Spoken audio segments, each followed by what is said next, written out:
Will this be the turning point? It has been a very difficult week in America, I don't need to tell you. It started with the video that was gut-wrenching of a young woman collapsing on the floor of a train to die in horror as a career criminal allowed to roam free by a liberal judge ripped her life from her. Literally no one on the train did anything to try to help. It was punctuated by the political assassination of the most powerful young conservative voice in American history. Yes, it's a moment to be outraged. Outraged at the media's intentional ignoring the Charlotte story because it didn't fit their agenda. Outraged by the mayor's sympathy more for the criminal than for the victim. Outrage over more anti-conservative, anti-Christian violence. The sad truth is, though, of course, that scenes like these are not that uncommon. We so often ask why. Why such senseless violence exists in our society? Well, there are many answers to the question why. Failed welfare state that has trapped urban black men in particular on a modern plantation served by failed public schools. Liberals who pushed subsidized public housing for decades, who have promoted the creation and expansion of an American underclass for the sake of their own political power. Elected officials permitting the mentally ill and hardened criminals to walk our streets to commit mayhem over and over again. The left's stranglehold on higher education and digital information platforms. The intentional degrading of our national identity and core values that define American freedom. There are social reasons as well, of course. Democrats' relentless push to legalize drugs, normalize unnatural lifestyles, and diminish marriage and family while promoting the emptiness of promiscuity and the nihilism of a life without God or biblical truth.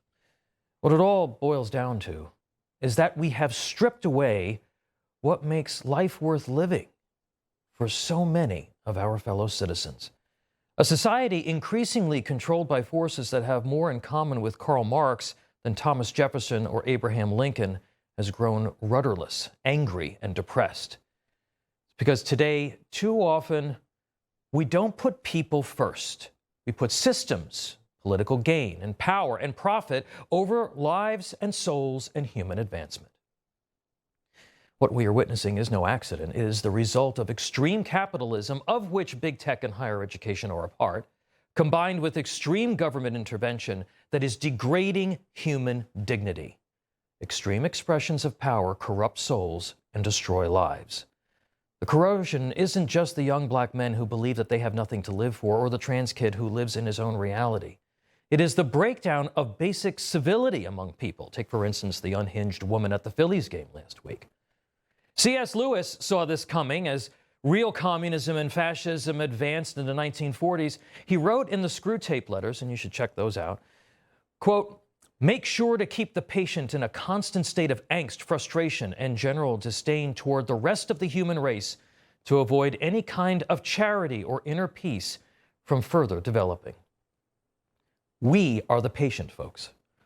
Our founders, who created a constitution for a moral and religious people who believed in the principle that you should love your neighbor as yourself, understood that we are covenanted not with business or political parties and government systems first, but to God and his people. John Paul II said, "When the sense of God is lost, the sense of man is also threatened and poisoned. Man thinks that he may do as he will with his life and the lives of others.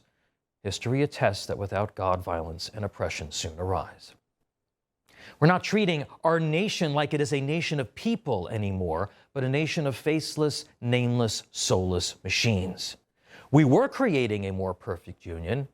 Then came the march through the institutions, the explosion of the welfare state, explosion of federal power, the so-called sexual revolution, abortion of humans on a mass scale, the castrating of children as human rights.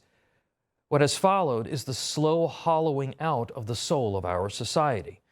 We have diminished the human experience and its indelible connection to both biblical truth and the character of this nation. We have made ourselves so shallow as a people that it now will be very easy for us to be replaced by artificial people. You think things are going to get better with AI? Columnist Matthew Continetti wrote for the Free Press this week, quote, "Anarchy has been loosed on the American left. Every year brings forth downwardly mobile graduates with debt, no prospects, a sense of entitlement, and mounds of resentment. Combine radical individualism with a culture without restraints, and you have the equivalent of a Molotov cocktail. Look at what social media did to the nation. Look at the harm caused by big tech through those platforms to young people in the national discourse. Now replace tens of millions of jobs with androids and server farms. See what happens to the human experience then. When unbridled technology and unbridled government power overtake the place of the divine and therefore the dignity of the human person, the very structure of our society is undermined. The rule of law, basic morality, we become numb to violence and death and the impact of our own actions on others. Charlie Kirk understood these things.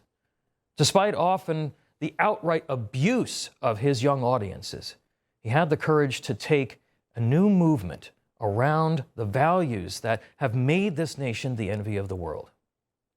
His commitment to Christ, biblical truth, the Constitution, and civility made him a generational figure who impacted millions, and he was killed for it. He knew that this was not happening by accident, but by design. Unless we are all willing to stand against it in our own ways, big and small, at the ballot box, in our schools, and in our neighborhoods, we cease to see ourselves as neighbors and part of an American family and let the victims bleed out on the floor. A bunch of white liberals will stage another anti-Trump protest and things will just go on sliding into the abyss. Yes, we spend so much time asking why. Charlie Kirk asked what? What is God trying to teach us? What can we do to help people live better lives? What can we learn from our pain and this moment in our history? What can we do to save more Irina Zarutskas and Charlie Kirks and the faceless, nameless person who will undoubtedly meet their end on the streets of Chicago this weekend? That person needs to be saved too. What can we do without sinking to the level of those who oppose the American way of life? That's what Charlie Kirk was all about. That's the vision that he had for the America he hoped his children would inherit. So embrace the outrage and the emotion. If you're shocked and you're moved, that means that you should also be willing to be a part of restoring America in your home and in your street, in your school and in your community. Will this be a turning point? I'm not sure. I am afraid that there will be an unknown continued human cost before we turn a corner.